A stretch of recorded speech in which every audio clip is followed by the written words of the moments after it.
மத்திய நேபாளத்தில் கனமழையால் மடன் அஸ்திரி நெடுஞ்சாலையில் ஏற்பட்ட மண் சரிவில் 2 பேருந்துகள் சிக்கியிருக்கின்றது. அந்த பேருந்துகளை மீட்கக்கூடிய பணி தொடர்ந்து மேற்கொள்ளப்பட்டு வருகின்றது. நிலச்சரிவில் சிக்கிய பேருந்துகள் பலி எண்ணிக்கை மேலும் அதிகரிக்கும் என்று அச்சம் ஏற்பட்டிருக்கிறது.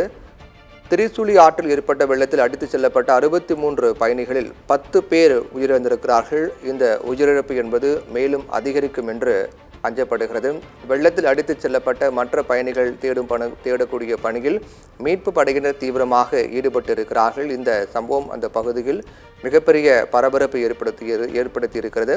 மண் சரிவு மற்றும் வெள்ளப்பெருக்கு காரணமாக தான் இந்த விபத்து ஏற்பட்டிருப்பதாக முதற்கட்ட விசாரணையில் தெரிய வந்திருக்கிறது.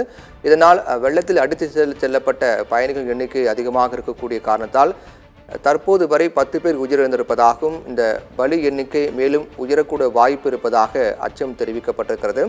இந்த சம்பவத்தை அடுத்து இந்த சம்பவம் நடைபெற்ற உடனே தகவல் அறிந்து வந்த மீட்பு குழுவினர் அந்த பேருந்து மற்றும் பயணிகளை மீட்கக்கூடிய பணியில் ஈடுபட்டு வருகிறார்கள்.